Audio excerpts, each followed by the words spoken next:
Hello and welcome to the Wooden Ball Show. I'm your host, Dave Ball, also known as Blinson on Reddit and @Blinson1 on Twitter. And like always, I'm joined by my partner in crime here, Blake Wood. He is known as @ChatMyKirk on Twitter and BTownBomb on Reddit. And today we are joined by a Nashville Predators fan, Mary here, who is known as @MaryAMinx on Twitter. And we have Austin, who is our Penguins fan, who's finally able to join us after a few weeks. And he's known as Am I Doing It Right on Twitter and Reddit. How are you guys doing? Not too bad. Doing well. I just have to say Blake has one of my favorite Twitter names, so good job. I aim to please. You've had that Twitter name for a while, haven't you now? I have had that Twitter name for a while. Yeah, fun times. So anyway, we're going. I don't know if we want to get right into the interviews, or did we want to talk about what's kind of been happening around the NHL first? Yes, there are games to. Yeah, finally the season started. Let's review some games from yesterday. Let's start our previews again this season. Okay. Or previews and predictions. So we look at yesterday's games. 1, 2, 3, 4, 5 games played yesterday. The Winnipeg Jets topping New Jersey, score of 3-1. Winnipeg moves up to 2-0 on the season. Back-to-back goals by the Jets to start the game. Mark Scheifele and Blake Wheeler, who also scored in their first game. Yuri Talusti on the power play was the Devils' only goal, answered by a Jets power play goal, Andrew Ladd, his first of the season. All 4 goals scored in the second period. Seemed like an interesting game. I didn't get a chance to watch it, so happy the Devils lost. The New York Rangers over Columbus, score of 4-2. Matt Zuccarello opened up the scoring 19-16 in the first, unassisted. Cam Atkinson in the second for Columbus tied it. Which is a beautiful, beautiful goal. 4 goals between the two in the third. Brandon Saad, his first for the Blue Jackets on the power play. Assist by Ryan Murray and Johansson. But 3 straight by the Rangers. Oscar Lindberg scoring once again. Scored in the season opener against Chicago. Kevin Hayes, his first as a Ranger. And Zuccarello again, his second goal of the game, also unassisted. And Columbus actually had the edge in shots, 33-25 in that game.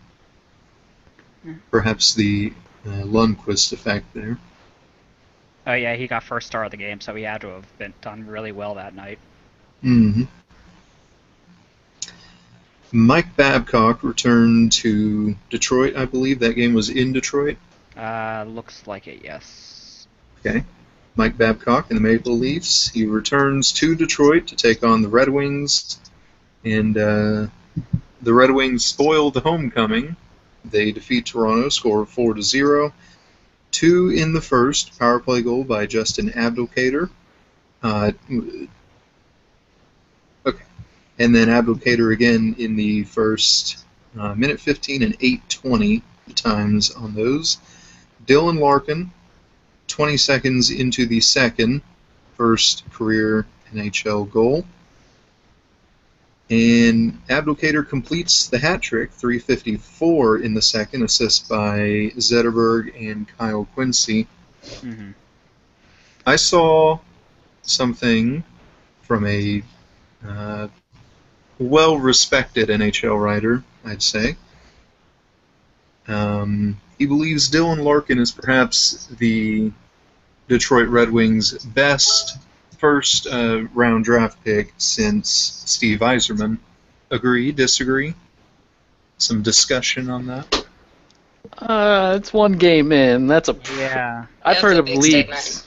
Yeah, that's a leap. Let's mean, give him a looks- couple years until we start making that comparison. Yeah, I mean, that's my favorite is when people start making these bold assumptions off the smallest sample size of literally one game. Detroit looked good and he looked good, but like That's a bit much. Saying he's as good as Yzerman is just... Mm-hmm. I don't agree with that because it's only been a game, so... Yes. Jimmy Howard, the third star of the game, the 22-save shutout. Final in overtime, the Blackhawks defeated the New York Islanders, a score of 3-2. The Islanders christened the Barclays Center in Brooklyn.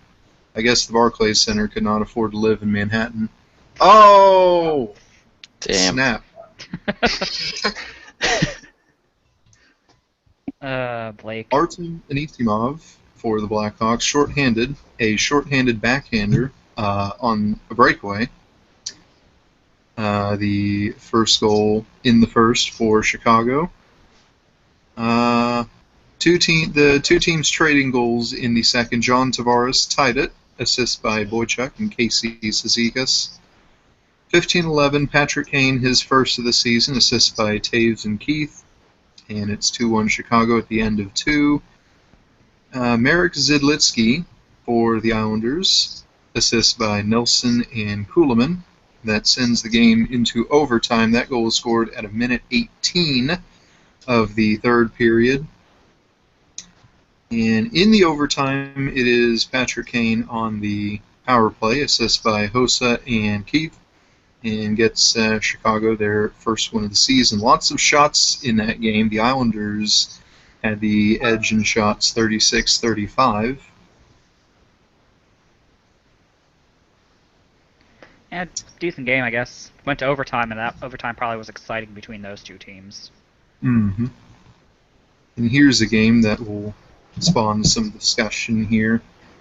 In a game in which the Los Angeles Kings outshot the Arizona Coyotes 41-22, the Coyotes ended up with a 4-1 win. 2 goals by Arizona in the first. Zbigniew Michalek, 2 minutes into the period, and 19-12 into the first. Oliver Ekman-Larsson. Max Domi, his first career NHL point, I think, on with an assist on that goal. And then in the second, Domi, his first career NHL goal for 43 in the second, assist by Connor Murphy. Tobias Reeder, who had the assist on the Michalek goal, assist by Anthony Duclair and Martin Hansel. And Tyler Toffoli shorthanded with an assist by Jeff Carter. That was the Kings' only tally in that game. So the Kings, they're 0-2, and they did not look good at all in those 2 games. I wonder if the Kings are going to start freaking out a bit. I mean, losing to the bad Arizona team. If Jonathan Quick keeps playing like he has been, I think there's cause for concern. He's been, I know once again it's a small sample size of 2 games, but he's looked terrible. Yeah. I don't want to say Arizona's bad per se, but They're expected to get first overall this year, Blake. Well, but I don't believe I certainly don't believe they're at the point where they're expected to be this amazing team, but I'd like to think they're ahead of schedule, but then there's a whole lot more of season to go. Yeah. And those were the games from yesterday. We have 1 game going on right now, and then Dave and I will dive into the previews. We'll pick some games we want to preview. Both of our teams, all 4 of the teams represented here in this episode, they are playing tonight. But to go over the game going on right now, the Tampa Bay Lightning and the Buffalo Sabres. 13:44 to go in the third. Tampa Bay holds a 2-1 lead. All the scoring has occurred in the second period. Eric Condra for the Lightning. Assist by Hedman and Filppula. That was 8:14 in the second. It was answered by Nicholas Deslauriers for Buffalo. assist by Reinhardt and Georges. That was at 13:55. And at 19:34 in the second, Nikita Kucherov regains the lead for Tampa, assist by Tyler Johnson and Strollman. It is 2-1 Tampa. Shots are 25-19 Lightning. 13:20 to go in the third. And to go down the list here, the Minnesota Wild hosts the St. Louis Blues. That is a 7 o'clock start. The Carolina Hurricanes play host to the Detroit Red Wings. 6 o'clock start. These are all Central Time. And more 6 o'clock Central Time starts here. The Boston Bruins host the Montreal Canadiens. That game will be on the NHL Network. The Battle of Ontario kicks off the Toronto Maple Leafs and the Ottawa Senators. The Philadelphia Flyers travel to Florida to take on the Panthers. The New York Rangers will now play host to Columbus. Washington hosts the New Jersey Devils. The Edmonton Oilers travel to Nashville to take on the Predators. And it is the Blackhawks' turn to host the New York Islanders. That is a 7:30 game time start.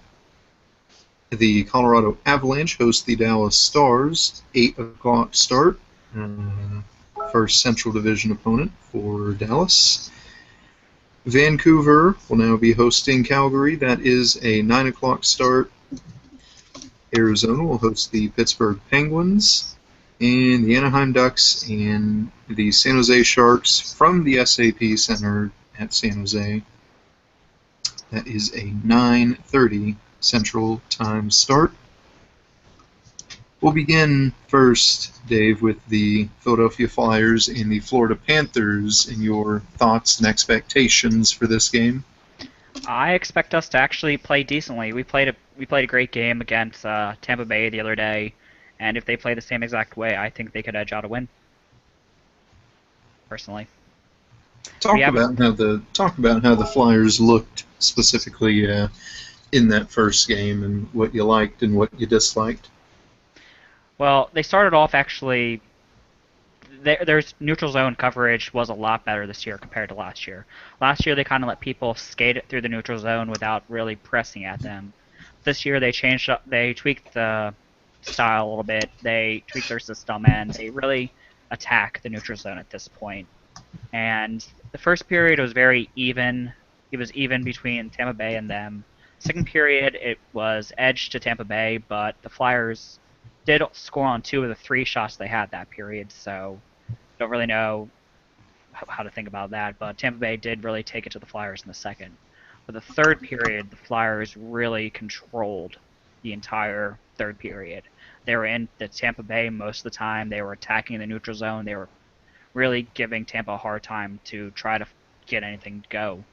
But then we got to overtime, and we ended up losing because overtime is crazy now. But I really liked everything they kind of did. They played a really strong game, a lot better than I thought they would. All right, and continuing to go around the room here, we'll go to me next. The Blues travel to St. Paul, Minnesota, take on the Wild. I was okay with how they looked Thursday night against Edmonton in the season opener. Started off slow. Edmonton's only tally was actually a own goal by Alex Pietrangelo. And after that, though, they really turned it up. Tarasenko gets on the board 9-10 in the second. But Robbie Fabry was amazing in that game. I didn't expect much out of him from the lineup, but he gets his first NHL goal, and that turns out to be the game winner. And Troy Brouwer with the empty netter. But of course, perhaps more difficult of a challenge coming up tonight. I'm not sure what to expect. Dubnyk will be in net, but he's probably not going to be as good as he was last season, but that's all right for the Wild.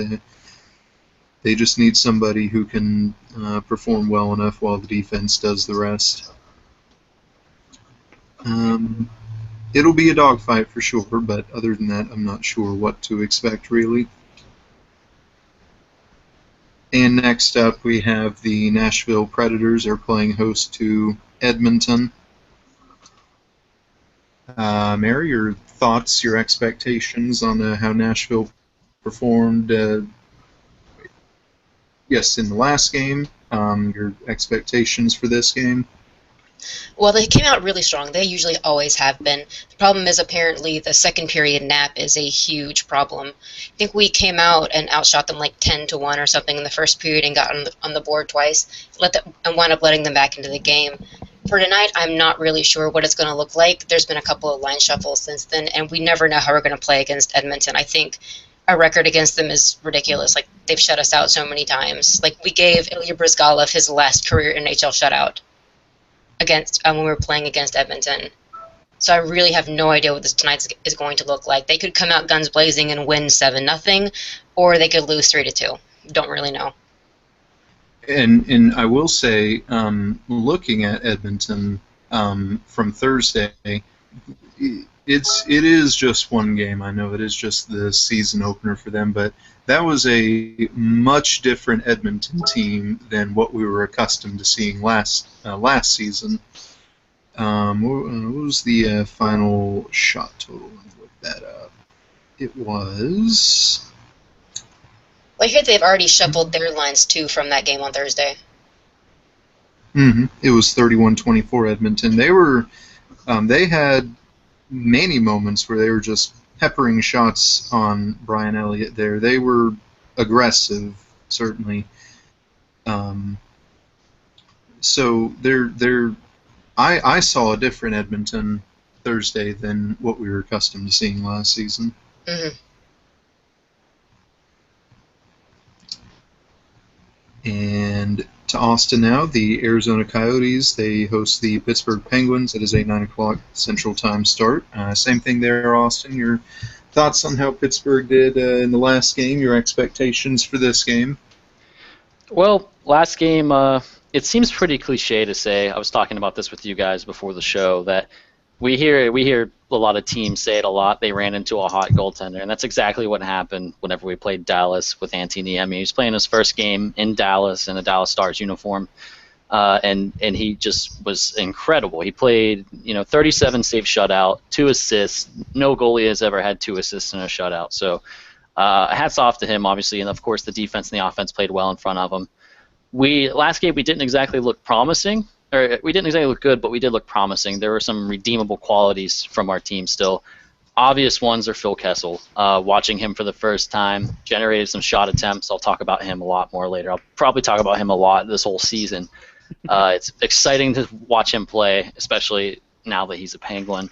But definitely the positives where we were still generating chances. It's just Antti Niemi was playing very well. Chris Letang looked great. It was good to see him back healthy. It's good to see a lot of the guys back healthy. Still missing a few, and there's still a few problems we obviously need to work out. But looking forward to tonight, as Blake so eloquently called them against the bad Coyotes. I think we're okay. I think Blake said it best. They aren't exactly a premier team at the moment. They're showing signs of improvement, but as far as is this going to be a real I'm sure it'll be a tough game. Every game in the NHL is tough, and they obviously have to respect the opponent. But I think the Penguins have a high chance to win this game. I think we can dominate them on the offensive side. And is Mike Smith still their goalie? Just want to make sure. I believe so. Yeah. Yes. Yeah. Exactly. So that's another promising thing for the Penguins, is that Mike Smith is still in goal. And at the end of the day, that sometimes I'll say just having Mike Smith in goal is not good enough to sometimes get it done, especially like an offense that looked to be clicking but ran into a hot goaltender. So the big difference between 2 nights ago with Dallas and tonight is one was a really good goaltender, and now it's Mike Smith. So I feel very promising as far as tonight goes. All right. Dave, looking at the day's schedule here, any other matchups intrigue you here? Not really. I mean, the Montreal-Boston game is going to be a fun game to watch. It's always a fun game between those two, so. And Ottawa-Toronto is probably going to be fun because they really don't like each other either, so. I think either of those two games would be my kind of ones to watch this week for today. I would like to mention the last one here, the San Jose Sharks and the Anaheim Ducks. Power has shifted in California, I think. Go Sharks. Anaheim they're still favorites to win the Pacific Division. And they could perhaps do some postseason damage if all continues to go right for them. But San Jose, they've done some things. They have a new coach. They do have a new captain now, finally. They made some intriguing moves in the offseason. They looked really good against the Kings in the season opener. That's going to be a good matchup, and that's going to be a good series all season to look forward to, I think. Just to play devil's advocate really quick, when you said they looked good against the Kings, now that we're kind of seeing the emergence, once again, these are all very small sample sizes, but we've already declared that through 2 games the Kings haven't looked good.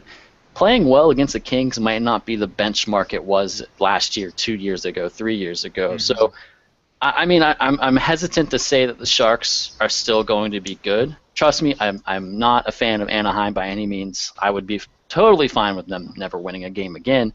But, I mean, I think that their talent pool is so far above the Sharks, and I think that the Sharks beating the Kings, like I said, that's just not the same benchmark as it used to be. So I think there's still a lot of questions, obviously, with both these teams. But I mean, Anaheim, recent playoff success, and just still a good foundation with Getzlaf and Perry, and now their goalie is Gibson, who's looking okay, and I think they have some of the right pieces in place, and especially early in the season, I think they're a good team. Mm-hmm. But it still will be a great game either way, though. Mm-hmm. I'm under the impression that it's still San Jose we're talking about here. We all know how they've been the past couple seasons, and really any win, especially the Sharks of all teams, to go into Los Angeles. I think that game was in LA. Yeah, to go into Los Angeles and get a win for them, for the Sharks, that's close to monumental. For most other teams, probably not. But the Sharks to get a big statement win against their big rivals there, that's big for them. Mm-hmm. So I personally believe that Anaheim is just too good for the Sharks to do anything about it. Oh yeah, Anaheim will still be the Pacific is theirs to lose, I think, but oh, definitely. San Jose can still make some statements in this series. I don't know, man. Vancouver with the Sutter age. Oh boy. Whoa. Still, okay. I know we're going to talk about Penguins off-season moves, but that one still shocks me from the Vancouver side. I don't know what we're talking about. I have nothing for the Penguins on off-season moves. They did nothing all off-season. Yeah, we were pretty stagnant, so yeah. Probably just skip over that section. I might as well not even talk to you guys. You guys did nothing. Yeah, totally. We're not going to do anything this year either. We lost 1 game. The dream is dead. And you got shut out. The dream is 100% dead. Yeah, move us to Kansas City. Let's do it. RJ Umberger has more points than your entire team. Antti Niemi has more points than our entire team. I also forgot to mention, though I did a couple times in pre-show, Antti Niemi, folks, has more points so far than Connor McDavid. Bust. No, I'm obviously joking. Obviously. Yeah, obviously we're joking with it. I don't want people to be listening and be like, does he really think Connor McDavid's a bust? What an idiot. So I want to make my sarcasm as apparent as possible. All right, so Blake, did we want to do our pick 'em thing, or do we want to head right into the interview? Oh yes, let's do the pick'em. Let's start it off on a good note here. Let's be bold, Dave. So, with 5 minutes left, who do you think wins Tampa Bay and Buffalo? Oh, definitely Tampa. They're up like 4-1, I think. Yes, they are now up 4-1. Yeah, I already have us both written down as Tampa Bay. So. We're being bold, right? We're being bold, so I'm going to go Buffalo. No, I'm kidding. Wow. I'm not that bold. I'm not that bold. All right, for Montreal and Boston, who do you guys got? Montreal. Yeah, Montreal. Boston seems to be a shell of their former self, so Yes. and that's very enjoyable to watch. Trust me. I picked Montreal also. So you got Canadians. And now Ottawa and Toronto. I picked Toronto. I picked Ottawa. I mean, I feel like Ottawa will take this barely, but they'll take it. I don't know. I think Toronto has to win eventually. That's what we said last year. Didn't it take them forever to win? That's probably true. I think it was 9 games, 10 games till they won. Mm-hmm. I'm going Ottawa, and like you said, I think this is Ottawa's to take. I don't think it's going to take much to take it from Toronto. I think everyone's really not understanding, I think, how bad this team is going to be. I think they're a lottery team, and I think the Ottawa Senators are going to look like they're going to look like the Blackhawks tonight. I think any team who plays Toronto can just, it's a shame. We know how Toronto is as a city, and the media and the fans are, but I think it's going to be a rough year for Toronto. It's not Andrew Hammond playing, it's Craig Anderson, so they have a better chance to win if it's Craig Anderson playing, in my opinion. Dude, what are you talking about? The Hamburglers. I'm not convinced with him still. It's been all last season. I am never convinced. Oh, no, there was definitely just a huge, a huge, I don't want to call it a bandwagon, but like everyone just jumped on the hype train for Andrew Hammond. And the whole time I'm like, dude, he's still an AHL goalie. He had a good run, but like can he show that consistency throughout a season? Like a full season? I don't believe. Don't count me as a believer in that. My thing is he let in 3 goals in 21 seconds. Whew. When was that? That was against the Phantoms down here in the AHL. Oh, okay. That game.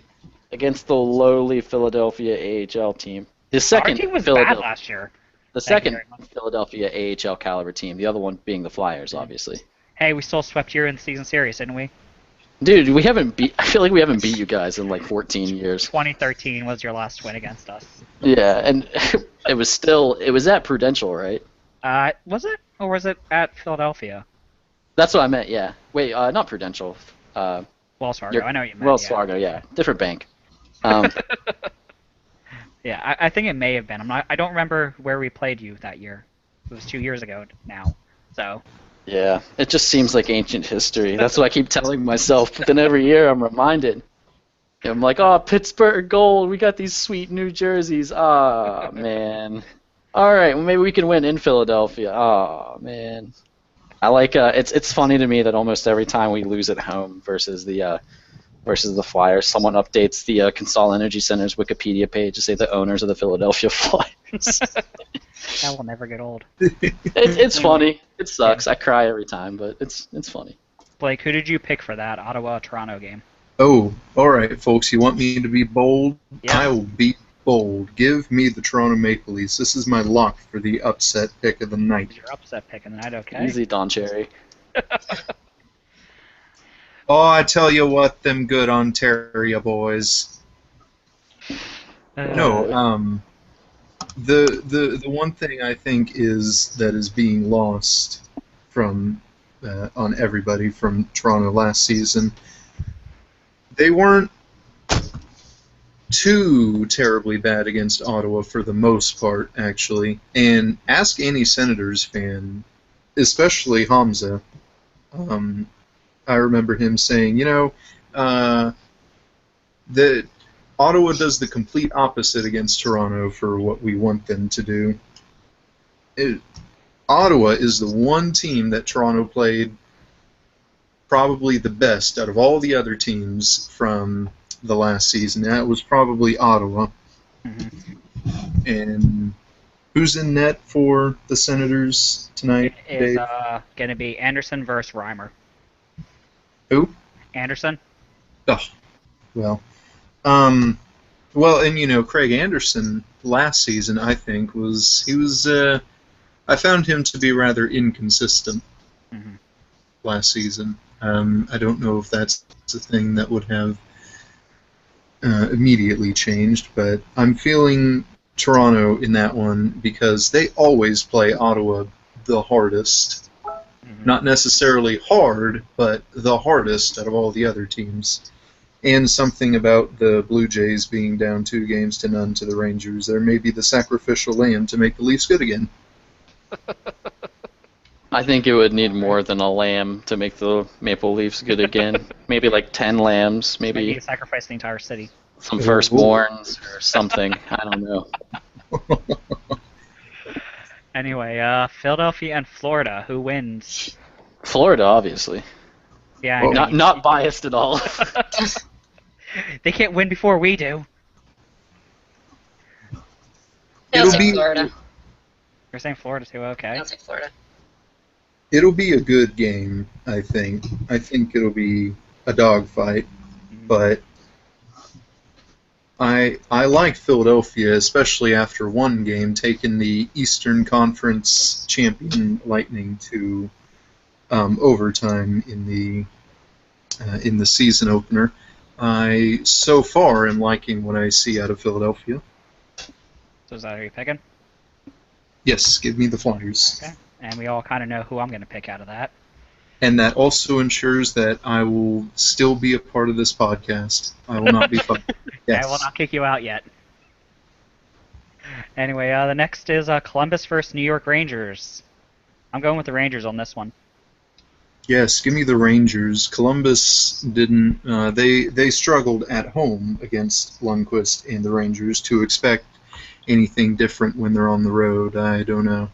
Well, is Lundqvist playing tonight? Because this is a back-to-back, I imagine. It'll probably be Cam Talbot, right? Talbot's in Edmonton. He's playing tonight here. Oh, yeah, that's right. I forgot. Who's their backup Lundqvist now? is confirmed. Lundqvist is confirmed right now. Really? Hey. Yep. Ooh, I'm going to go with Columbus then. I think Lundqvist playing in a back-to-back is going to be a little rough. I have faith. I'm telling you, Columbus is looking good. But Bobrovsky is not confirmed yet, though. It's not even likely. No one even knows who's starting for them. Probably. Is McElhenney still there? Backup, yeah, I think so. Yeah. Yeah. Officer backup. Yeah, McBackup. He'll It's gonna rally the force together. I believe, boys and girl. I believe. And the next is the Devils versus Washington. I'm going with Washington because they're infinitely better than Devils. Yeah, I think we can all agree with that. Yeah, we can. I'll go with Washington in that one. Okay, that was easy. Detroit and Carolina. What do you guys have for that?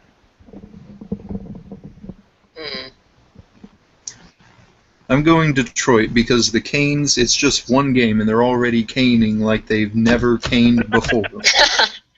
47 seconds into the game and Wisniewski is out for 6 months. Experience Canes hockey. I'm going with Red Wings for the same reason we all went with Washington. I think they're just infinitely better right now. Yeah, I'm going with Detroit also. Yes, and also the Detroit being good part. Yeah. Yeah. Okay. Now Edmonton versus Nashville. Who do you guys have for that? I think Nashville. I think this is another case once again. I think Nashville is infinitely better, but Mary had some good points with saying, I guess with Nashville, you never know what you're going to get. I mean, yeah. What do you think, Blake? What do you guys think? The Nashville Edmonton series was intriguing last season. Some rather highs and lows for both teams last season. And again, I still think, even just based on their season opener, this is a different Edmonton team than what I saw for the vast majority of last season. However, is Pekka Rinne getting the start tonight? Surely he is. Likely. Yeah, no way the Hetton's playing. Yeah. It's like right now it's written as likely Talbot versus likely Rinne. So. Yeah. And the goalie matchup favors Nashville as well. So give me Nashville. Okay. I got Nashville also. So. Like, we're agreeing too much. I know. It won't We always be agree too terribly. much. It won't be terribly one-sided, I don't Yeah. think, but Nashville should have that extra push. Yeah. Next is St. Louis versus Minnesota.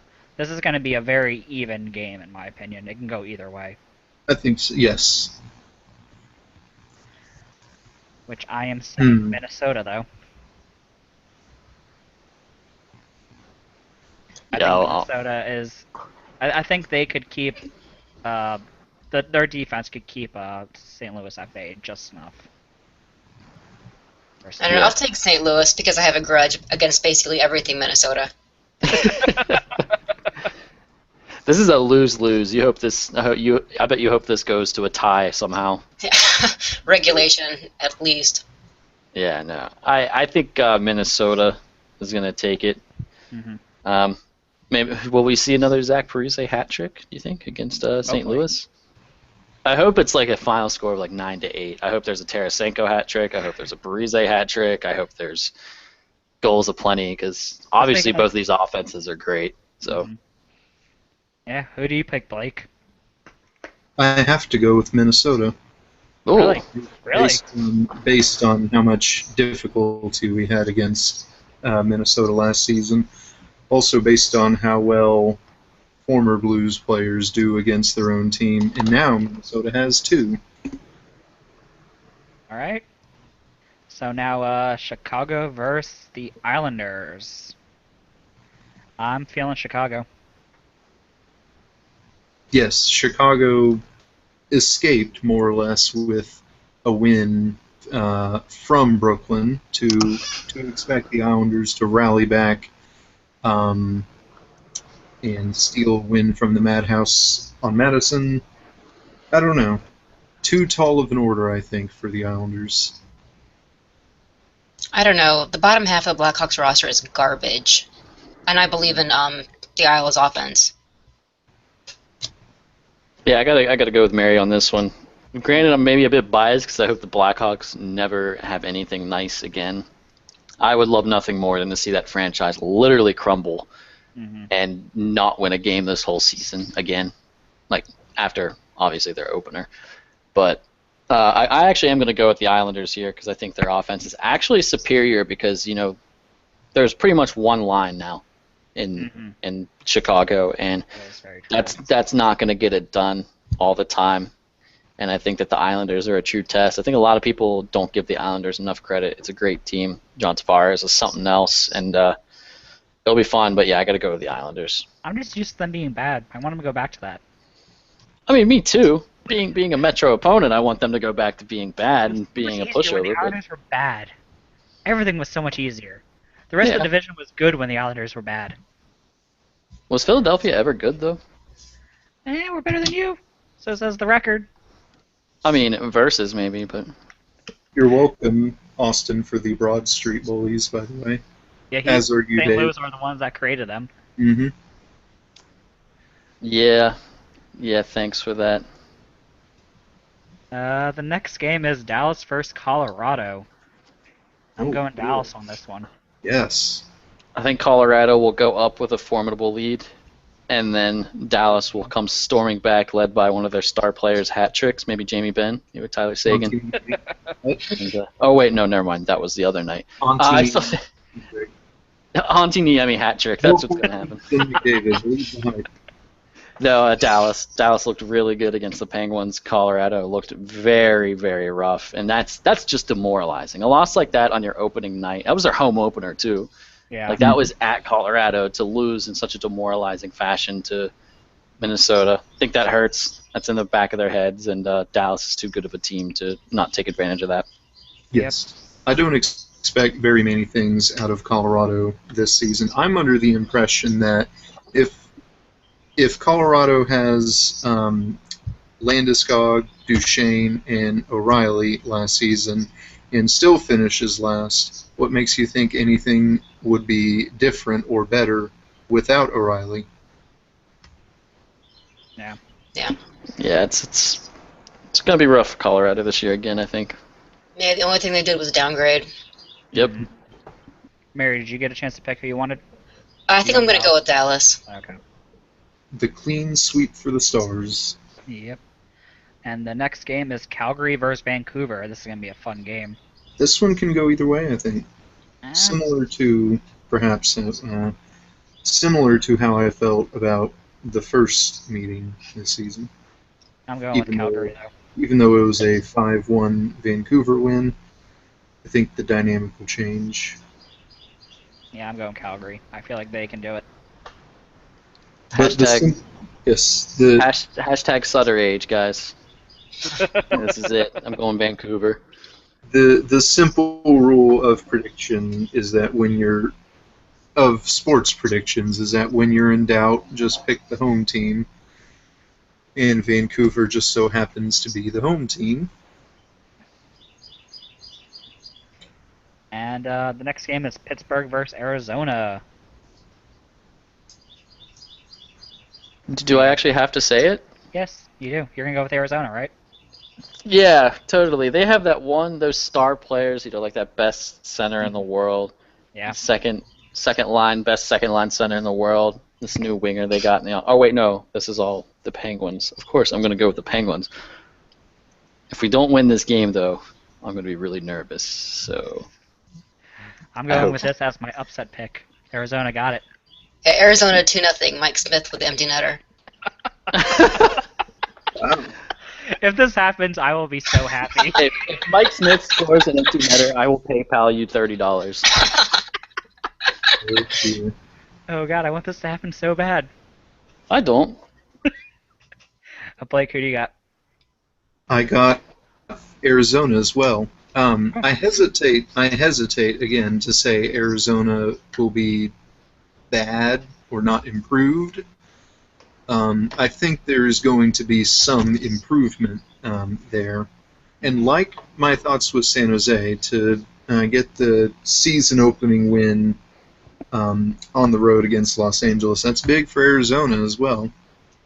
I think they'll be improved, and I think defeating Pittsburgh at home is not too far out of the question. Mary, did you say you're going with Arizona also? Well, in reality, I'm going to go with Pittsburgh, but I'm going to say Arizona. You guys are a bunch of haters. Well, it's expected of me. I don't know where they're coming from. Man, my tagline is I hate all of your teams. Yeah.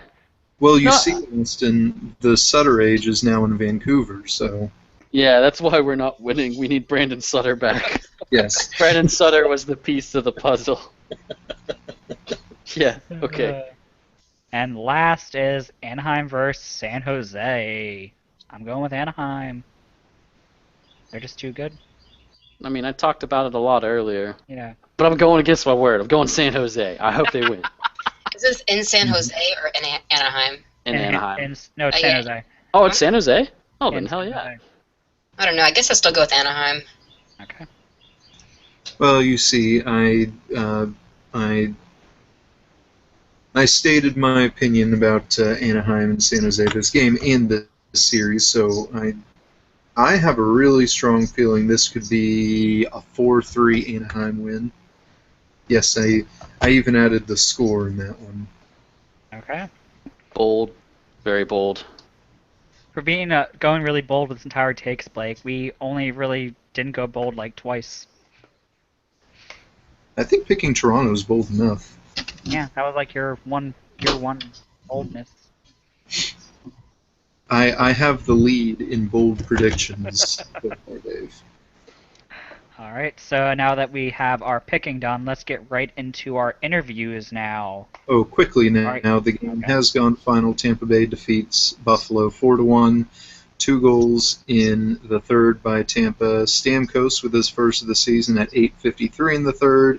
JT Brown with the tip-in first of the season. 4-1 Lightning. They also take the edge on shots. 31-25. That was so surprising. Never saw that coming. Yes. True. All right. Are we ready? You ready for this, Austin? I think I am. I'm ready to be asked a bunch of leading questions to make me talk about the Flyers instead of the Penguins. That's what I expect here. I don't think I would do that. I didn't do that last year that much. No, you didn't. I'm kidding. I'm totally ready. I'm gonna actually just turn it into. I'm gonna just talk crap on the Flyers. That's all I'm gonna do for this whole segment. All right. So the first things first. Give your overview of this past season. As far as I know, there wasn't hockey this past season. I have this weird tendency to just want to forget every season after it's done from the Penguins. Mm-hmm. We started off hot. We definitely were going well. Pascal Dupuis was on pace for 3 goals a game, or 3 points a game, after one game. And then, of course, what happened was, let's see, let's make a list here. Olli Maatta had cancer. Pascal Dupuis had a blood clot. Once Olli Maatta came back from having cancer, he had a shoulder injury. Chris Letang had a concussion. It seemed like everyone, it was your typical season in Pittsburgh because we decided, I guess, to build Consol on the top of an Indian burial ground. We started off pretty hot, and then we unfortunately just injuries depleted us. We had guys pulling up from the AHL. We had, third pairing guys playing first pairing minutes, and it just turned into just it was tough to watch. We were losing to teams that we should always beat. We were losing to your Buffalo Sabres, the Arizona Coyotes of last year. We were losing a lot of games that we shouldn't have lost, but between injuries and just honestly overall lackluster play, it wasn't even 100% injuries. It was a very, very rough second half of the season. From about December on, it was honestly hard to watch. But obviously, we've done some stuff in the offseason. We still made it to the playoffs, and to be quite honest, we played some of our best hockey in 2015 against the Rangers in the playoffs. We played them extremely close.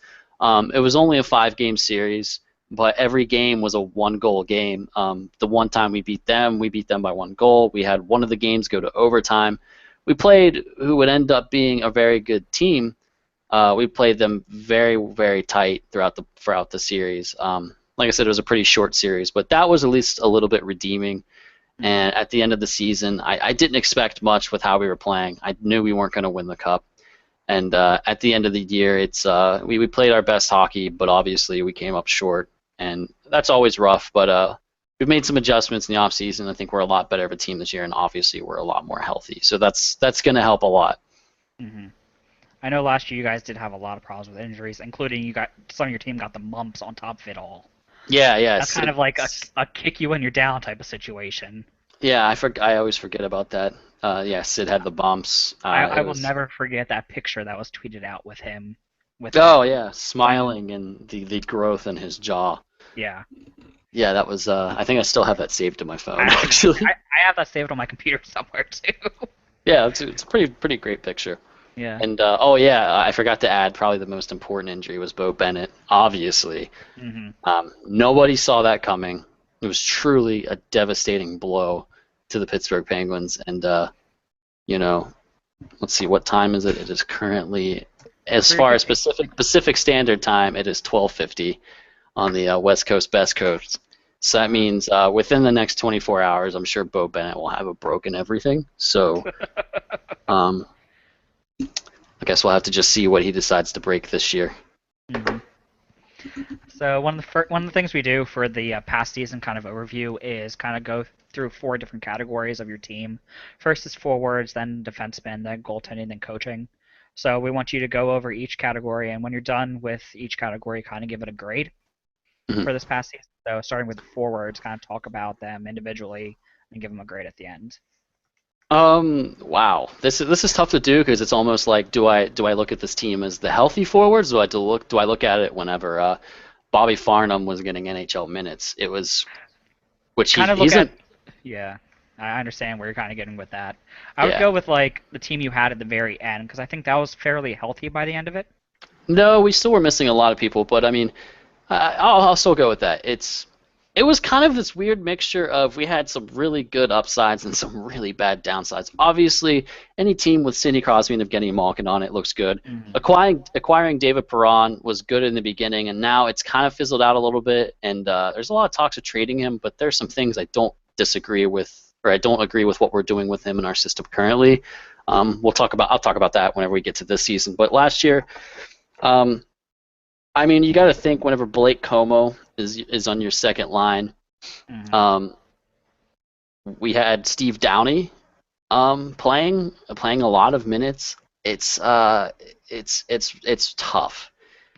I think the forwards last year, we had obvious bright shining stars and then obvious piles of walking skating garbage. So it's tough to say. I'll honestly say overall it was like a C, maybe a C plus. Mhm. The only redeeming qualities really had were Sidney Crosby, Evgeny Malkin, and Patrick Hornquist. Brandon Sutter, don't get the hype behind him. I don't get why Vancouver gave so much for him and how much they paid him.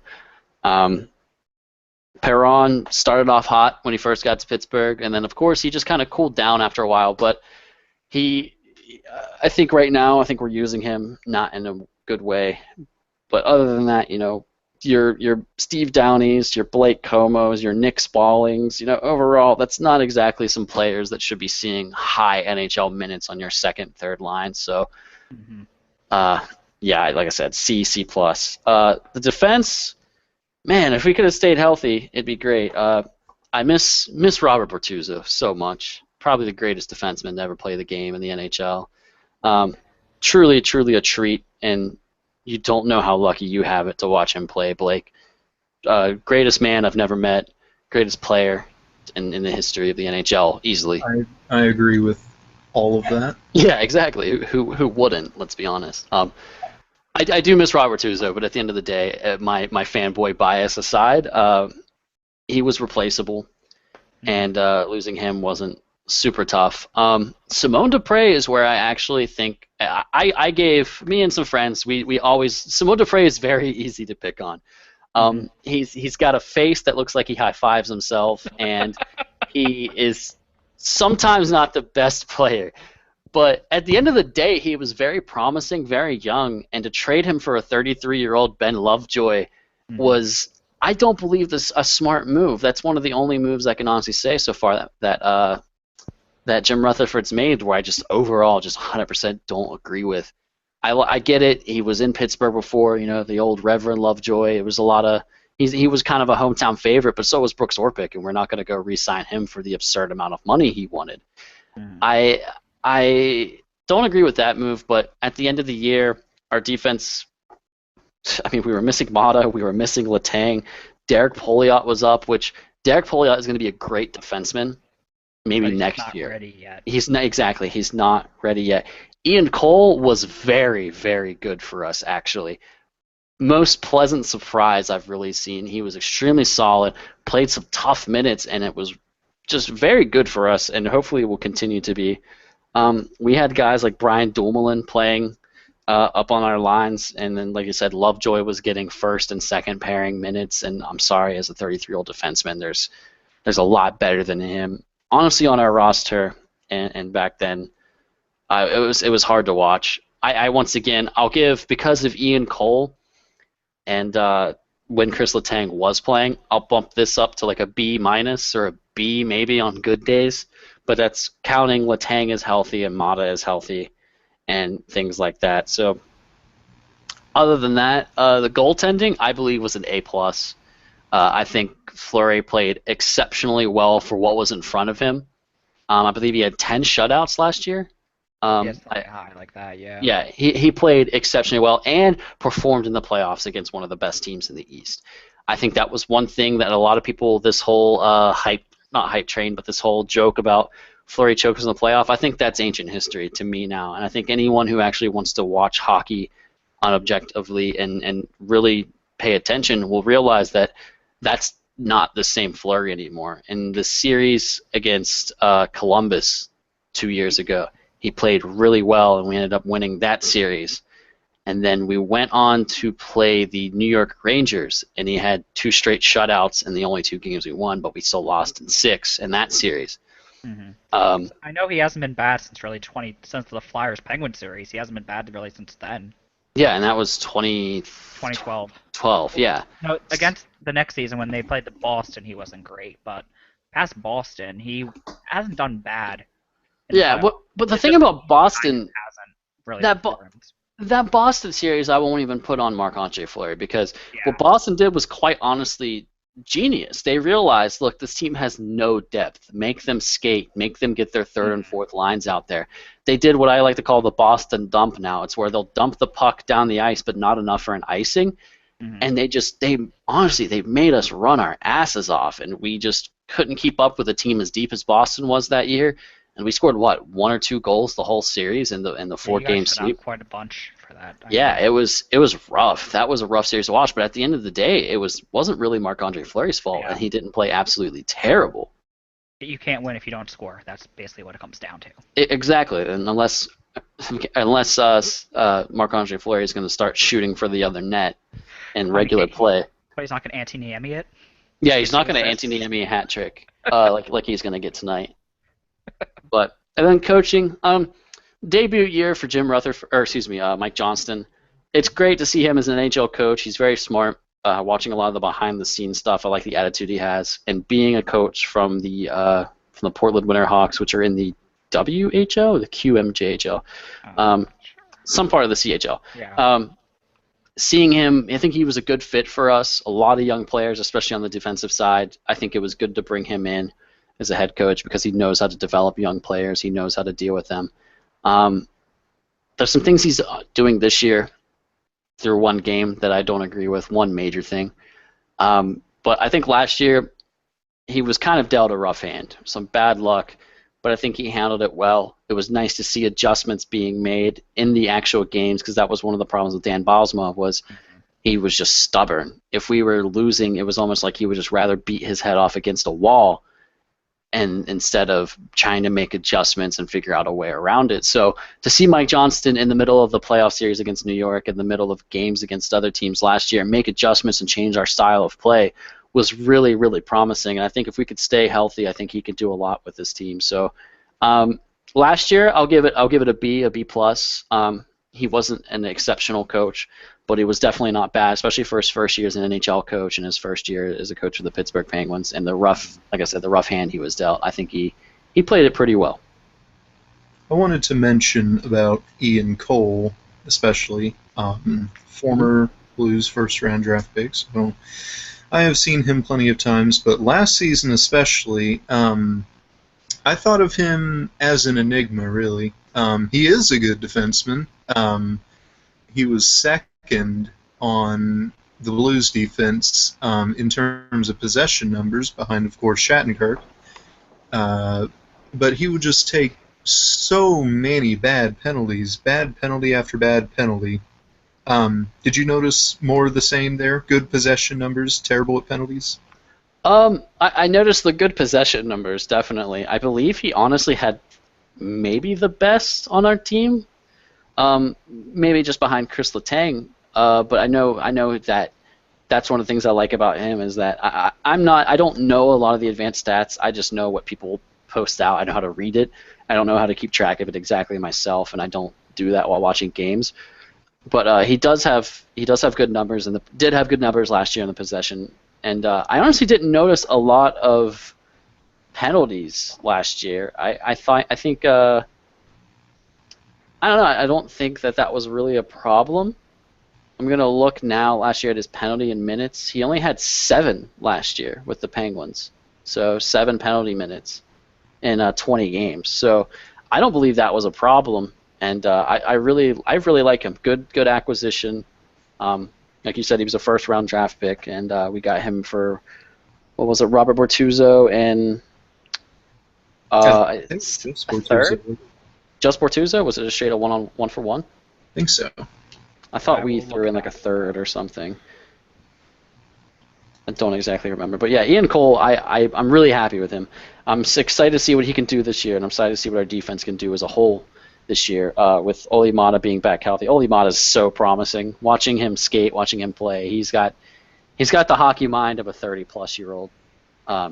He's just a smart player, fun to watch, good puck handling, good decision making, and has a great shot to boot. And he's a great two-way defenseman. And it's very, very exciting to watch him play and know that he's. I mean, this guy's younger than I am, 22 years old, and I think he's just turning 20 this year. So it's really, really good to watch him play and know that he's back. And I hope he can stay healthy because I think I think he's gonna be a superstar. Honestly, I think in a year or so.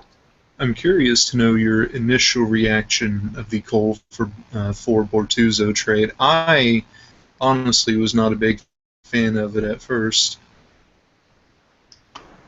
I have this joke where I act like I love Robert Bortuzzo a lot, and I did. He was kind of, I saw him as potentially, if we molded him the right way, as the next Brooks Orpik, and Brooks Orpik is my favorite Penguin to ever wear the jersey personally.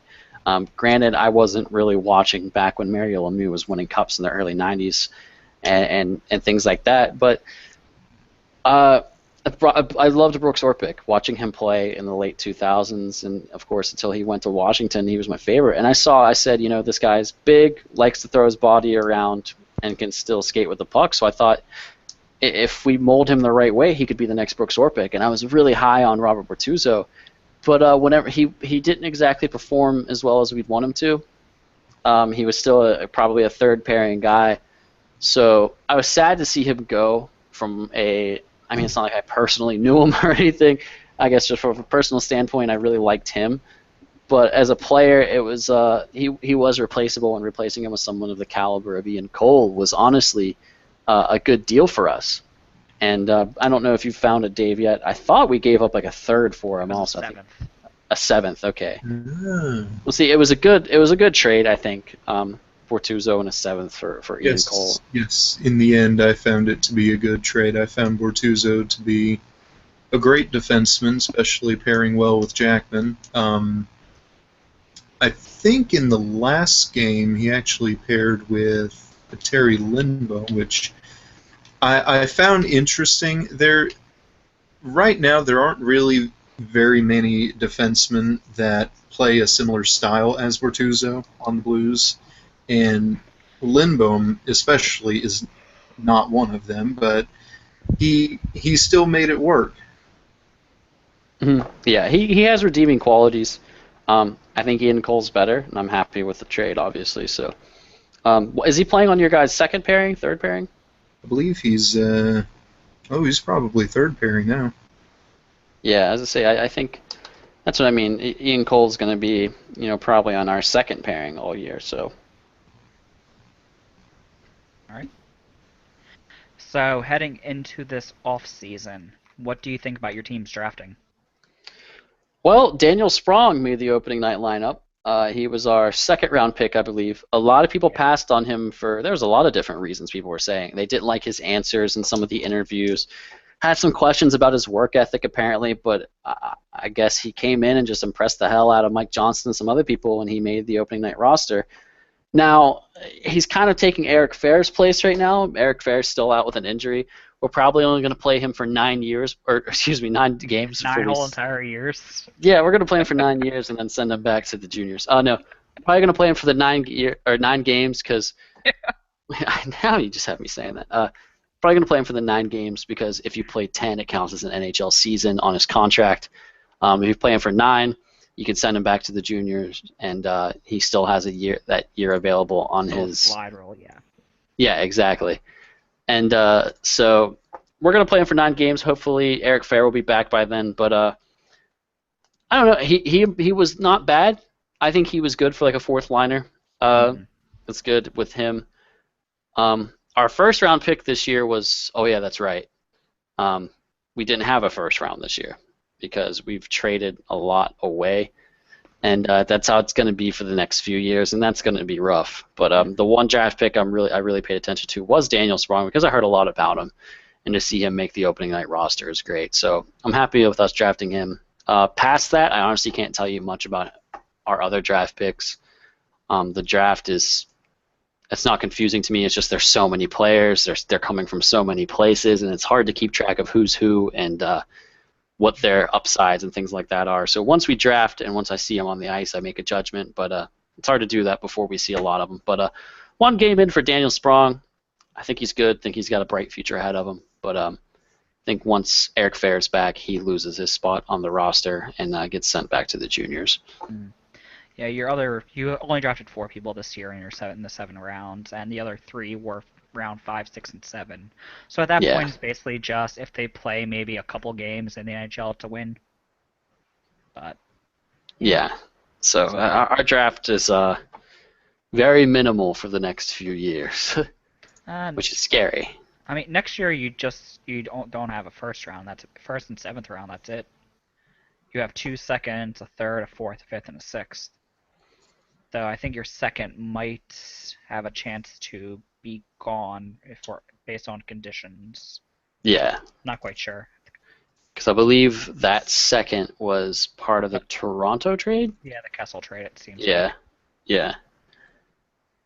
Yeah. If you miss the postseason, it seems like that would go away. Not quite sure. I'd rather just make the postseason personally. If you have a choice. Yeah. Yeah, definitely. Yes. But speaking about trades, so the first trade we're gonna talk about here is the Brandon Sutter trade.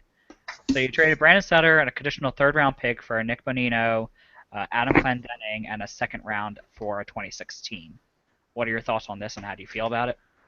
I think I honestly thought that, let's see here, who's the GM for Vancouver right now? I can't think of his name currently. Yeah.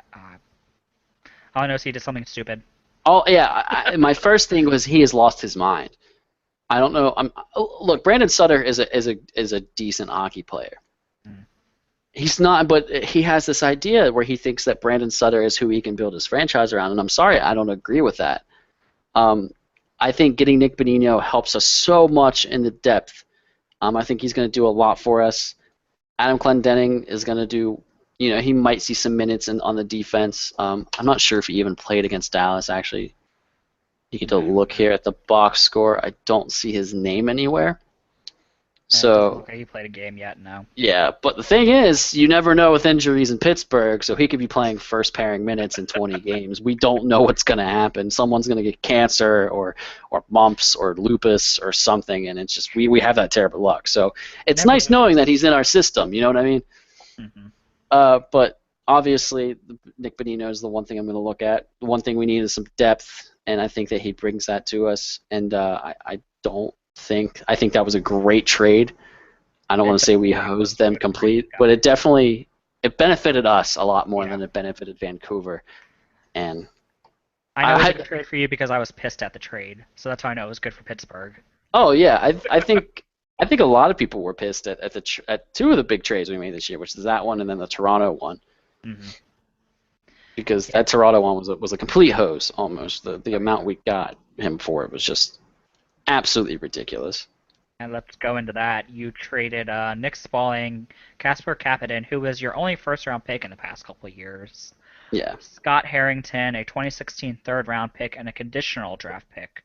For Phil Kessel, Tim Erickson, Tyler Biggs, and a conditional draft pick. Mm-hmm. Which, let's focus on the big things that we really gave up. The draft pick is pretty big for us, and then Kasperi Kapanen was one of the most promising young players on our team. Our first-round draft pick. He had a lot of upside, and I thought we were going to see him in the NHL this year. And I believe he actually played for Toronto in their opener, if I remember correctly. Look that up. I do not remember. I know he was seeing a lot of minutes in the preseason, and that he was actually doing. I mean, he was all right. He was not putting up anything outstanding by any means, but I know he was getting some play. For Toronto, so it's kind of hard to put up something outstanding. Yeah, exactly. So focus on that. At the end of the day, it's Nick Spaulding is an average player, and Kessel is obviously one of the superstars of the NHL right now. Great American-born player. I mean, I think he's up there with the Parises and the other American great players. And I think it's just so apparent to what he brings to this team. More scoring, even more scoring. We already had, Patrick Hornquist found some scoring strides here in Pittsburgh. I absolutely love Patrick Hornquist. Mary, thank you. And from Nashville, I'm sure you guys are enjoying James Neal, though, too. He was great. Yeah. Yeah. So how she feels on the situation.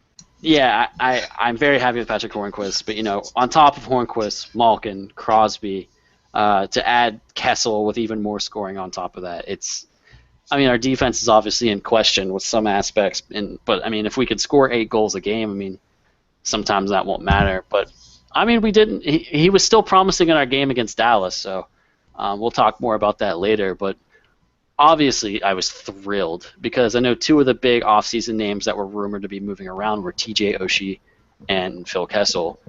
And a lot of discussion between me and some friends about which one we'd rather see in a Penguins uniform. And I was obviously was like Phil Kessel. To me, there's just no comparison. I think Phil Kessel was a much better player than TJ Oshie, and TJ was asking for quite a bit of money. So for us to be able to sign Kessel and then sign him for what we got him for, because Toronto they retained, I can't remember, 20% of his salary? Something like that, yeah. Something that was just honestly absolutely ridiculous. Once again, I think that was a complete hose. We got him because I think I woke up the day that he was traded and had the notification on my phone. And I was like, oh, we traded for Kessel. And, of course, I was elated immediately. But I was then immediately after that was like, oh, what did we give up for him? Who did we lose? And when I looked, I couldn't believe it. I was like, that is an absolute just whitewash of a trade, just completely one-sided in our favor. And I'm very happy to see him playing. So, yeah. I think that one of the big things for me this trade, though, is it did give up a lot of depth for you guys.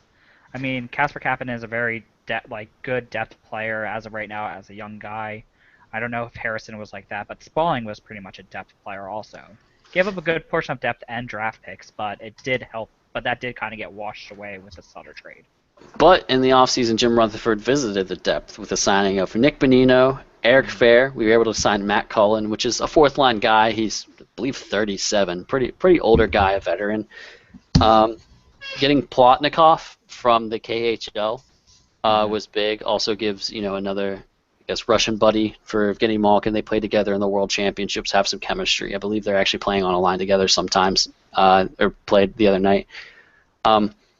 That was a worry, but over the course of the offseason, we visited the depth and we signed some players that I think will really help us in the depth aspect of the game. So, and then, of course, Daniel Sprong turning out to be, at least for 9 games, NHL ready helps a little bit.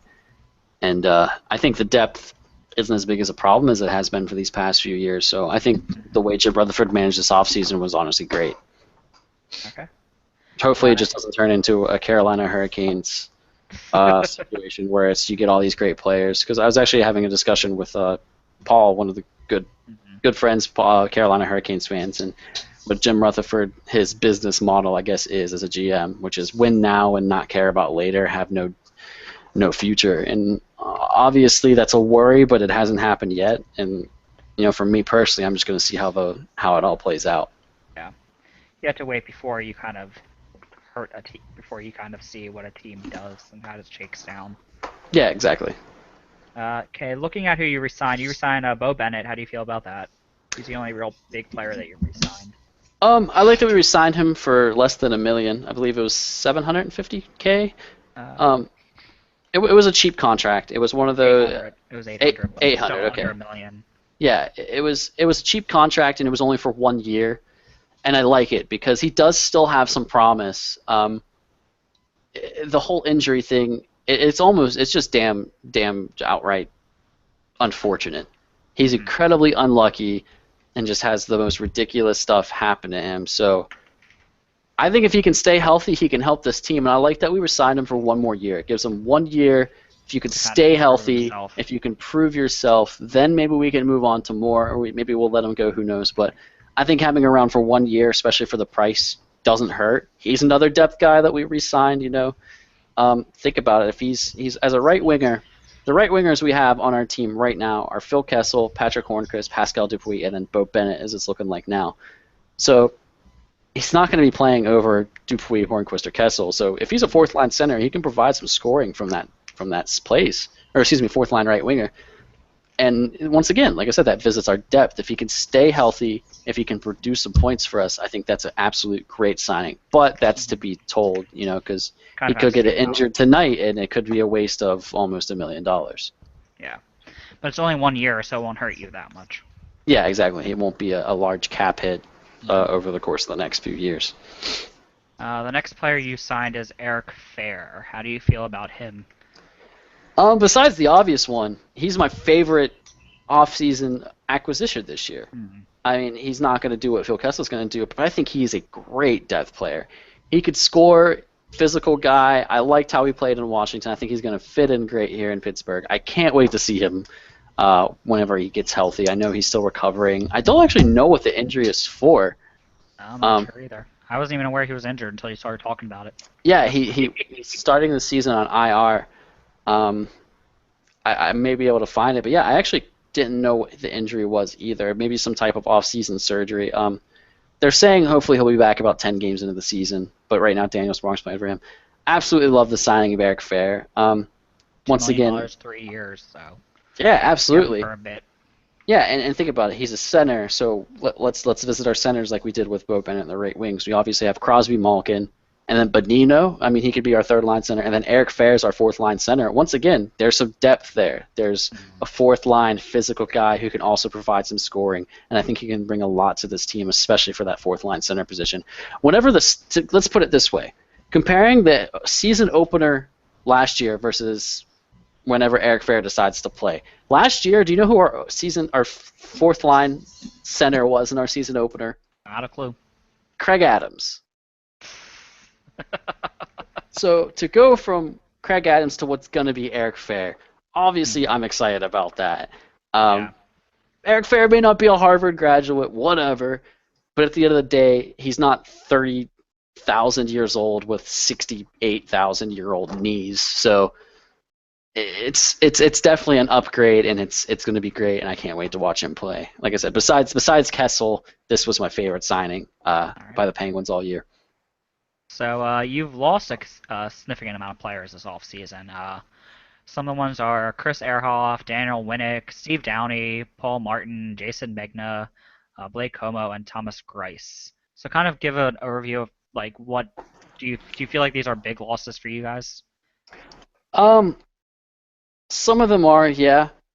I'll visit them kind of one at a time. First, we'll start with Brandon Sutter. He did bring something to this team. That something wasn't a whole lot, but he obviously had a place, and he was a good third-line center, good penalty killer, and even got some power play minutes sometimes. But he did what we needed him to do. But the return, I think I like Nick Bonino better, and Adam Clendening can bring something to this team if he ever comes up. So I think Sutter was a decent loss, but I think we got enough in return for him to not keep me awake at night, Mm-hmm.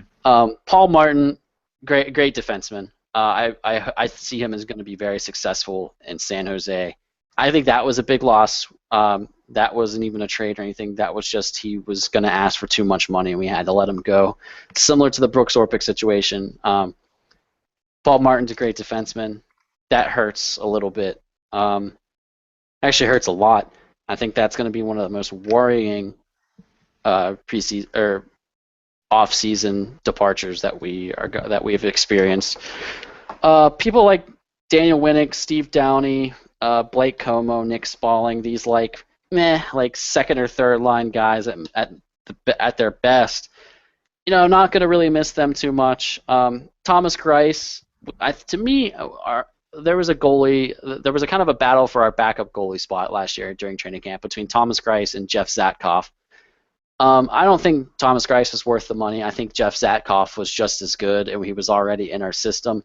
Now Zatkoff's our backup, and we have Matt Murray looking absolutely phenomenal in the AHL on Wilkes-Barre Scranton. So our goalie depth almost goes 3 deep. So if something happens to Marc-Andre Fleury or Jeff Zatkoff, we have someone still there who can. I think Matt Murray will have a future in the NHL. Maybe not with the Penguins organization because we have Fleury for 35-plus years or however long we signed him for. If we have him for a while. Just 4 more years. That's it. Yeah, but Thomas Greiss I'm not missing. Steve Downey is probably my favorite departure. So glad he's gone. Why are you so happy he's gone? He's amazing. Because there's these things that I like to call Downey moments. I know exactly what you mean. Don't And worry. everyone does. If you've watched Steve Downey play, it's just like, it's like something clicks in his head, and he's just like, I want to do something stupid. And his brain's like, and he's just like, well, why do I want to do this? And his brain's just like, you gotta, just do it, just do it, just do it. And he just like elbows someone in the back of their face or something, you know, or slashes someone in their own offensive zone and gets a penalty. Like, he just, poor decision making doesn't make up for the quote unquote raw physicality, the grit, the heart, the toughness, the truculence, you know, whatever you want to call it. I'm sorry. There's a difference between being a good physical player and just being an absolute idiot and losing your shit on the ice. And I'm sorry, that's nothing but what Steve Downey seemed to do. So I'm not going to miss the Downey moments. I'm not going to miss anything. I think the highlight of Steve Downey being in Pittsburgh, it was honestly hilarious, is there was a goal against Winnipeg where there was a breakaway and he scored. And after he scored, Dustin Byfuglien decided to just hit him and just destroy him into the boards after the goal had gone in. And of course, it caused this Downey versus Byfuglien, like, kind of this whole situation. scrum.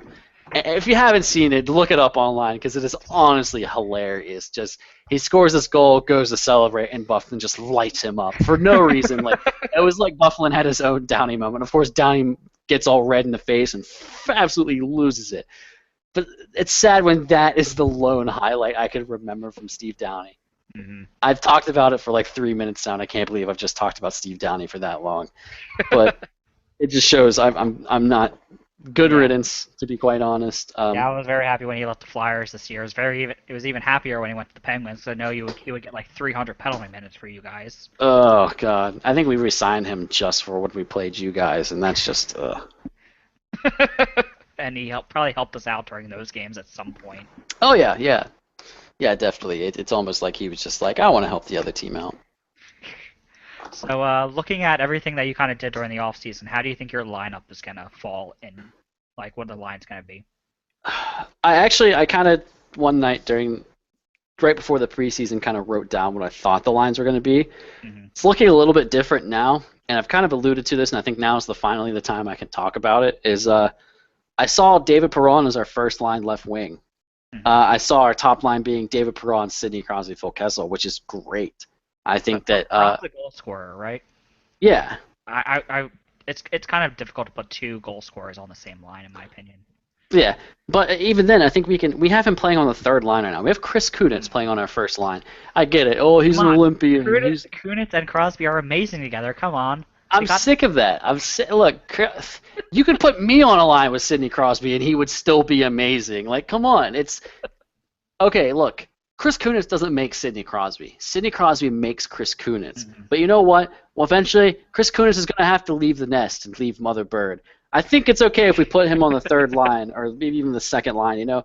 I think having him on the first line is really taking away from some good young players. Okay, let's say Perron maybe doesn't want to be on the first line, or because I do agree being a goal scorer, maybe him and Phil both being on the same line hurts. Put David Perron on the second line. Maybe bump Sergei Plotnikov up. Sergei Plotnikov is known for his physicality. Putting him on a line with Sidney Crosby might help protect him. Also, he can score some. He's a good playmaker, things like that. I just don't see Chris Kunitz as a first-line left wing. So I think with someone like David Perron is here, I think we're just not using him to his full potential by sticking him on the third line, with a Nick Bonino or something. So as far as it's looking right now, I kind of predicted as Perron, Crosby, Kessel, but I guess it's Kunitz, Crosby, Kessel. The second line is Malkin and Hornquist play extremely well together, and then adding Sergei Plotnikov to that really helps.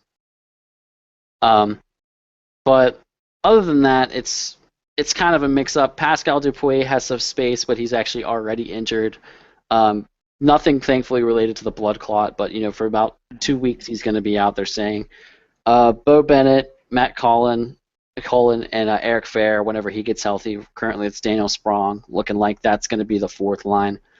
There's a lot of mix-ups here in a lot of places that I don't quite know what they're going to do continuing throughout the season, because we do have some questions with Eric Fehr and Pascal Dupuis when they get back from the lineup. But overall, I think we have the good.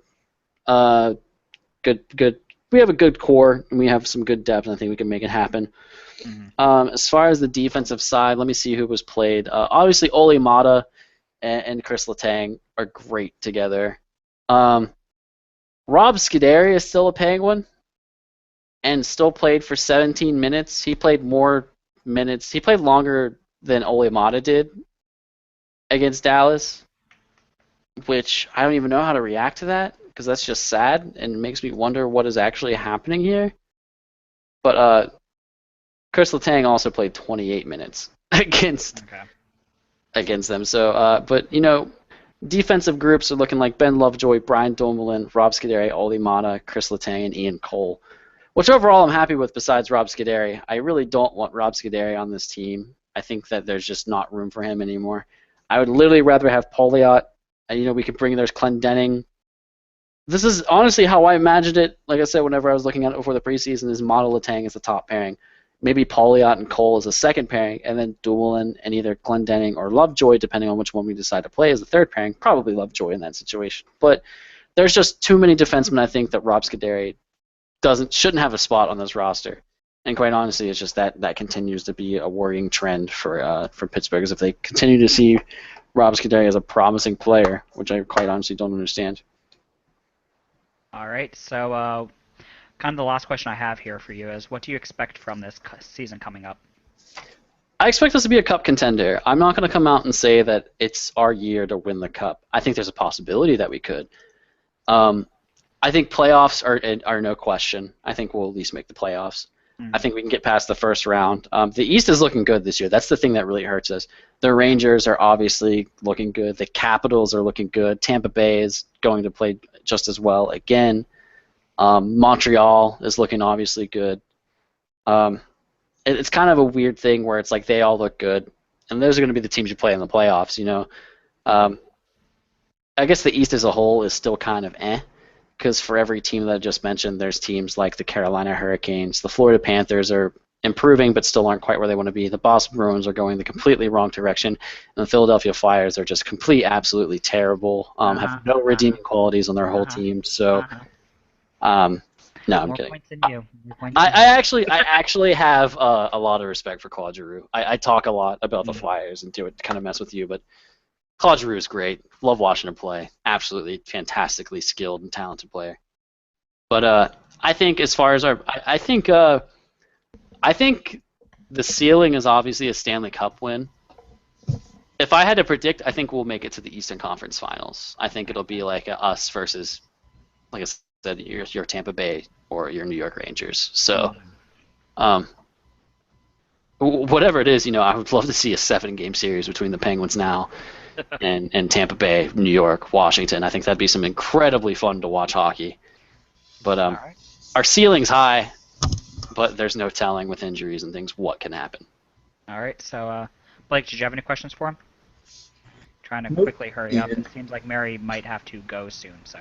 Yes, I know we're short on time here, so I'll try to speed it up a little. I'll try to prioritize a few things. We might just end up having to leave some parts out, but we'll begin with the brief summary of the Nashville Predators 2014-15 season. Okay, yeah, they were very, very good for a very long time. I think they were top of the league up until the All-Star break. Then Pekka got hurt, and the inevitable happened. We were playing a very, very high-paced system, and it seems like at a certain point they just lost all their gas, and they couldn't keep it up anymore. It's part of the problem with their second-period naps that I was talking about earlier. In the playoffs, obviously, they ran into the Chicago Blackhawks, who apparently couldn't lose in overtime. And so we wound up going out in 6 games. All right, and we'll move into the unit breakdown. We'll begin with the Predators' offense, which saw a revival of sorts it's seen this season with the different coaching aspect. We'll get more into the coaching in a bit, but just to talk about the dynamic Predators forward unit from the past season. Yeah, last summer with the coaching change, it was obvious that they were going to go a different direction with the trade we talked about earlier, Neil for Hornquist and Spalling. Just a totally different approach to how they're playing the game. No more dump and chase, step up the line, get the defense integrated into the offense. And I can't say enough good things about Philip Forsberg. He is an amazingly dynamic player. Like, I watch him and I see Claude Giroux. So I think they did very well. Our big problem up front is that number one center that everybody keeps talking about. And your grade for the Predators forward unit from the past season? I'll give them a B. Like Philip Forsberg, he gets an A++. I'll give Neil like a B+. Problem with him was injury and getting moved around on lines. Our third line was a black hole. We had Ole Jokinen, who couldn't do anything for us. We had Derek Roy, who we wound up trading to Edmonton for future considerations that I don't think ever happened. Our fourth line is like one of the most expensive fourth lines in the NHL. With Paul Gaustad, Eric Nystrom, Gabriel Bork. They weren't very good. So I'll give them about a B just because Forsberg pulling them up so much. All right, and moving to the blue line, the Predators' defensive unit, again, very much like the forward unit, very offensive-minded as well, I think, but especially, of course, some great defensive work. Captain Shea Weber, Seth Jones, Roman Josi, sort of a three-headed monster there on the blue line. Yeah, our 1 through 5D are amazing. The big problem last year was the number 6. We had Ante Volchenkov, who couldn't stay healthy. We had Victor Bartley, who is a perfectly serviceable 7th D, but he does not need to be in the lineup for any more often than that. And then the trade in the playoffs when we acquired Cody Franzen, who people say it was all bad luck. You know, his whatever the stat was, for the luck stat was really, really horrible for him. He couldn't get a save when he was on the ice. He was not good and definitely not worth a first round pick. But overall, I'll give the decor an A. Josi is so very good. He and Weber came in 4th and 5th in Norris voting. And moving between the pipes, the Predators' goaltending unit, of course, once again dominated by Pekka Rinne. However, Carter Hutton seemed to prove to be more of a serviceable backup this past season, especially. I wouldn't even give Carter Hutton a serviceable backup. People say the only way that he can play well is if he plays more, and he's never going to play any more sitting behind Pekka Rinne. Pekka Rinne kept up with Carey Price as far as save percentage and wins and goals against up until he got hurt by the All-Star break, and you could see the separation happen. He was very, very good, but Carter Hutton is like, we could get a better backup for maybe $500,000 more, who would definitely be able to give us more starts and better results. And your grade for the goaltending unit, you can grade either the unit or just individually Hutton and Rinne. Rinne, before up to the All-Star break, he gets an A+.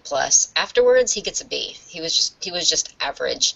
He when we needed him, especially in the playoffs and overtime against Chicago, like, he just couldn't get it done for us. And poor Carter Hutton, I give him a C. All right, and lastly, of course, I think the thing that made all of this possible, the coaching change, departing with Barry Trotz, the only head coach in franchise history, bringing in Peter Laviolette, who has a impressive track record of doing some great things with teams in his first couple seasons, leading Philadelphia to Stanley Cup final, leading Carolina, I believe, to a Stanley Cup final as well, not the one in 2006, leading the Islanders to their first playoff appearance maybe over a decade, doing much of the same, a lot more success with Nashville as well. Just to discuss Peter Laviolette and the Predators coaching staff. Yeah, and I really, really liked the coaching change. I was rooting for us to get him when we figured out Trotz wasn't going to be sticking around anymore. I really love the up-tempo style.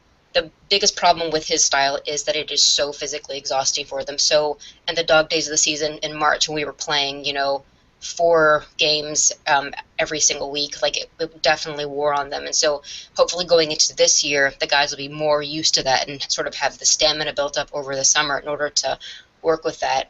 My main ding against the coaching staff last year was our special teams were garbage. Part of that, for the first part of the season, you could blame on chemistry, like half the team was new, but it was completely ineffective. And I pin a lot of that on Phil Housley, who was in charge of the power play. So I'll give them, I want to say like a A-, B+. They could have been better, but I'm really happy with what they brought to us. All right. And that brings us to the offseason. Briefly talking about player transactions, Nashville is relatively dormant in signings and trades. One fairly minor trade, two free agency acquisitions. Let's begin with the free agency acquisitions, and let us begin with signing forward Cody Hodgson, who many in Buffalo regarded as, well, certainly not their best forward in basement Buffalo teams. But your thoughts on bringing in Hodgson? I mean, it's promising. He's sort of had the same deal as all the centers we got last year did, that 1 year, $1 million. Seeing him very briefly in training camp and what I saw from him on Thursday, he seems to be very skilled. We'll see sort of how that translates on the ice. But overall, I mean, it's such a low risk, low reward, or low risk, high reward kind of deal that I have absolutely no problems with it. Sort of similar to our signing of Moses, which actually did happen like at the very end of last season. Like just $1 million a year. We've actually had Moses in the AHL right now, and I don't expect. I mean, I assume they'll call him up at some point, but I don't really expect any noise from him at all this year. We also wound up signing, as you know, Barrett Jackman from the St. Louis Blues. I signed him for 2 years. Not the biggest fan of the signing. I know why everybody is a big fan of the signing. I'm not so much, but he's supposed to provide a bit of stability on the left side for Seth Jones and allow Seth Jones to do Seth Jones things, score goals, scare Canadians, etc. And my thoughts with Jackman, I think the departure is more sentimental than anything, why we're not fans of it. When it was learned that General Manager Doug Armstrong would not be picking up his contract, I think most of us thought he was just going to retire after that. But then he goes and signs with a division rival, and I think last season especially, the age was getting to him, and he just wasn't able to keep up with the changing Blues defense, changing into more of a offensive, a two-way defensive unit, and he goes into Nashville, and I think he's being put into a fairly similar situation there. Yeah, I'm not such a huge fan because of how mobile and fast our defense is. His job will be to sit, sort of patrol the blue line and pick up any pucks that go past him, but I'm honestly not sure if when we're playing a more speed-oriented team that he'll be able to keep up with the play going the other way. And let's see, 3 trades here by Nashville in the off-season. Scrolling back to the top. July the 12th, trade the rights to Taylor Beck to Toronto, get Jamie Devane. Forward for forward trade there. July the 1st, trades the rights to goaltender Magnus Hellberg to the New York Rangers, get a 2017 6th-round pick. And on the same day, trading a conditional 2016 4th-round pick to the Calgary Flames, acquiring the rights to forward Max Reinhart there. Just your thoughts on all those trades? They were pretty much just open up roster spots. Like, I'm not happy with what we got back from Magnus Hellberg, but it was apparent that the organization was not high on him. So I guess they couldn't get much more out of him. But like the transaction for moving Taylor Beck was obviously we weren't going to pay him what he was probably worth, and we needed space because Milwaukee is very crowded with a lot of young skill that will fit our new system. So it's just trying to move out pieces that were more for Trotz's system, just opening some space to get people up into Nashville. I don't think we're going to see any of those. Devane definitely not. Reinhardt definitely not. We're never going to see these people in Nashville. All right, and the other big moment occurring in the off-season, the NHL Entry Draft. Nashville is one of the handful of teams who did not own a first-round draft pick.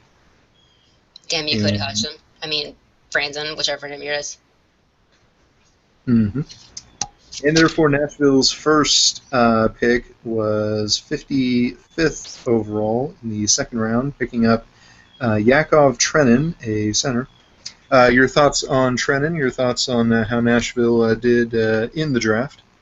I think they did okay. I really loved them picking up Trenin. It was sort of in the same vein of last year when they picked up Vladislav Kamenev. He's very skilled. You can see that when you watch him. He's smart with the puck. The knock on Trenin right now is his skating, which I assume is what they're going to be working with him mostly this year. A lot of the rest of our draft is sort of normal for us. A couple of NCAA defensemen.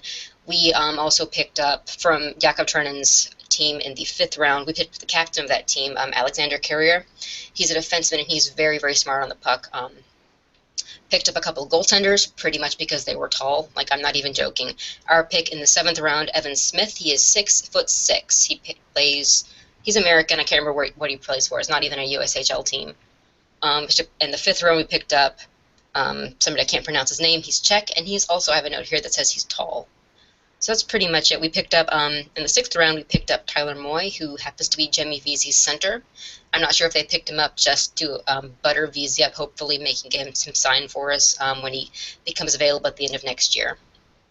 And that's pretty much it. We picked up, our last pick was Anthony Richard, picked up in the 4th round.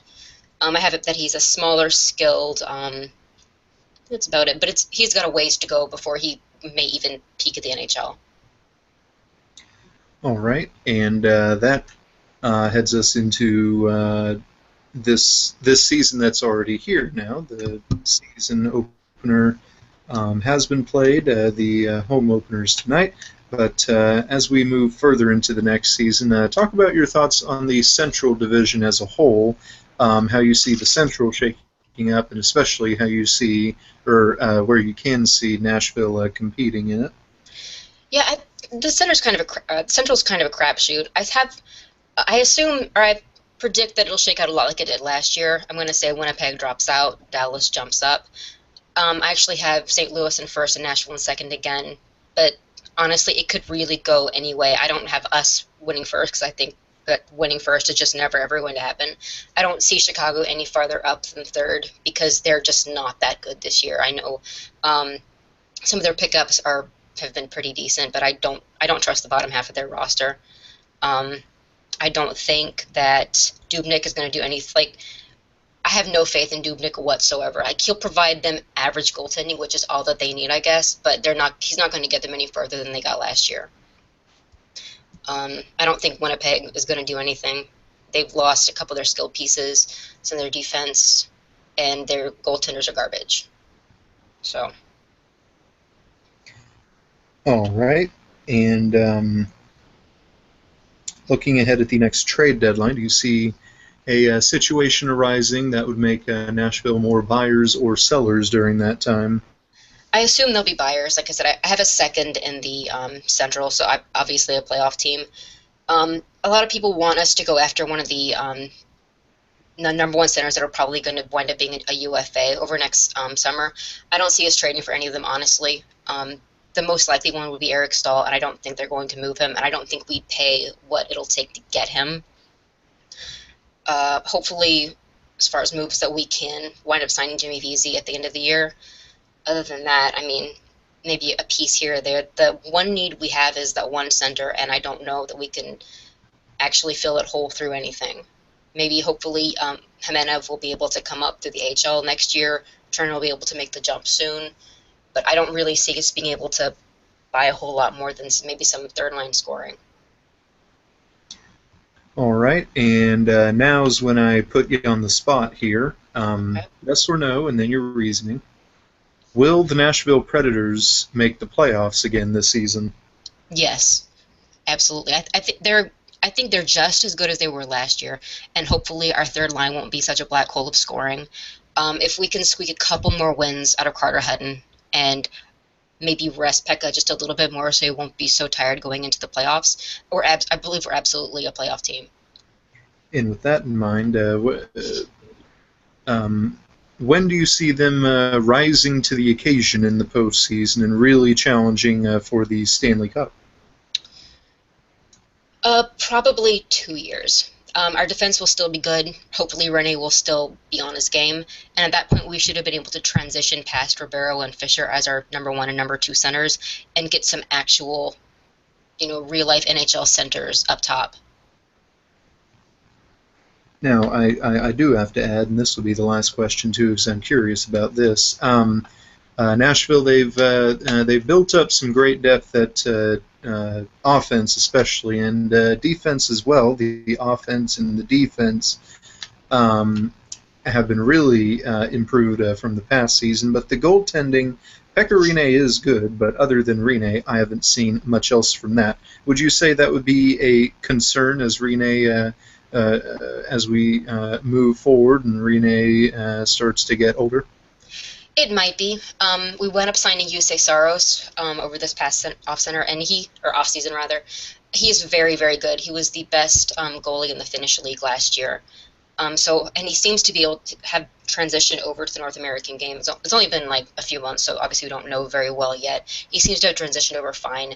If we can move Carter Hutton out sometime this year, we can get Mazanets up as a backup for a couple of years, and then hopefully Saros will have been able to develop enough that he'll be able to, take over the reins from Rinne in a few years.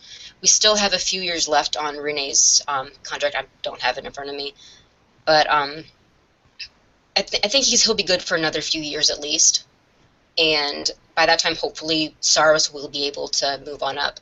We've had a lot of success finding goaltenders to work for us from later rounds out of the European leagues. Our European scouting is very, very good. So I'm not really very worried about that. I'm mostly worried about what can Rinne do for us now, and will he survive this season, than I am about thinking 3 years from now, will he still be as good? All right, and unless Dave has anything extra, I believe that would conclude this preview here. I do not have anything. All right, thanks, guys. Mm-hmm. Thank you for joining us. No problem. All right, that wasn't a bad episode. Huh? What was your favorite part, Dave? What was the part that made you laugh the most? Austin trying to tell me his team was better than mine. Oh, I see what's going on there. Mm-hmm. What was your favorite part? I also liked the attempts at engaging in banter. I knew it was going to happen. Yeah, it always does. Yes. You guys just can't help yourselves. We hate each other. What do you expect? Like, I feel like if Crazy Knucklehead was the host and we were doing the Canadiens feature, I feel like he would be less bantery, to be quite honest. Yeah, I honestly do. It's just my style, though. I am very bantery. You know that. Yes, I do know that. So what was your upset pick of the week again? Mine was the Arizona game. Oh, that one's so easy, though. Like, I picked Arizona, and that's not my upset pick. That is 100% upset. Like, seriously, come on. I think picking Toronto to win any game, I guess, is the upset. And I'm telling you, I feel really good about it. If anything, I expect a close game out of that one. Yeah, this is what we did last year, though. What was it? The Jets and Carolina, we both picked to win when they hadn't won yet, and then they ended up going on like a giant win streak, I think it was. Yes, shout out to Ryan Ohan. I remember I picked the Jets to defeat the Rangers, and he tweeted at us right after that, and he said, Blake, if the Jets beat the Rangers, I'm going to pour milk down the drain, or something like that. and the Jets ended up winning in the shootout. So, don't doubt my upset skill. I have these feelings, and 50% of the time, they work every time. Yes. Yeah. So next week we should be having the Canucks and the Canadiens as our interviewees, hopefully. Canadiens. Canadiens, that's what I always call them. Canadiens. It's more of a Canadiens. I always call them the Canadians. Canadiens is the. Don't make fun of my accent, okay? It's the Canadians is more people in Canada. Yeah. And Canadians are. They're an interesting bunch. Yeah, they are. Right? Yeah. Okay.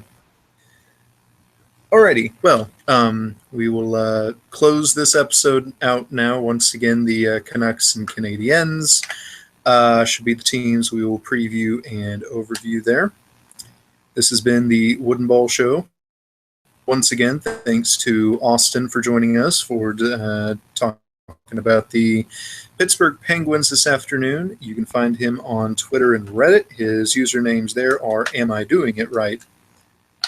I'd say he is. He's a Penguins fan. He's never doing it right. Whoa. You calm yourself over there. God. It's in my blood. I can't help it. I can't help it. Come on, man. And we'd also like to thank Mary for joining us this afternoon for discussing the Nashville Predators. Her Reddit username is Tuxfile, and her Twitter handle is Maria Minx something. MaryAminx, I think, is the spelling of it. Yeah, that's what it is, yeah. Alrighty. And for the Wooden Ball Show, I am Blake. You can find me on Reddit. My username there is BTownBomb. You can find me on Twitter. My handle there is @ShattonMyKirk, where I will be live tweeting Cardinals and Cubs Game 2 in a little bit. And for Dave, you can find him on Reddit. His username there is Blinson, and you can find him on Twitter. His handle there is @Blinson1, where he may tweet about his lunch. What did you have for lunch today, Dave? I had hot dogs. Hot dogs. Did you put With ketchup on them? With ketchup. I'm team ketchup. Yes, I know that's a big debate topic going on there. Mm-hmm. Do you consider them sandwiches? I do. You hot dogs are sandwiches, you say? Hot dogs are sandwiches. What, do you disagree, Blake? Do you want to fight about it? Wow. I'm just gonna leave it at wow. like you're taking. I think you might have just now taken the lead in now. Like picking Toronto is one thing, but hot dogs being sandwiches, yeah. Yes. And for our HockeyCast, you can find us on Twitter. Our handle there is @OurHockeyCast. You can find our subreddit. Our address there is Our HockeyCast. You can log on to OurHockeyCast.com to browse episodes and archives of other shows and episodes there. And you can do that same thing on our YouTube channel. Our name there is Our HockeyCast. For Dave Ball, the person who believes hot dogs are sandwiches, I am Blake Wood. This has been the Wooden Ball Show, and we are signing off. Have a good night, everybody.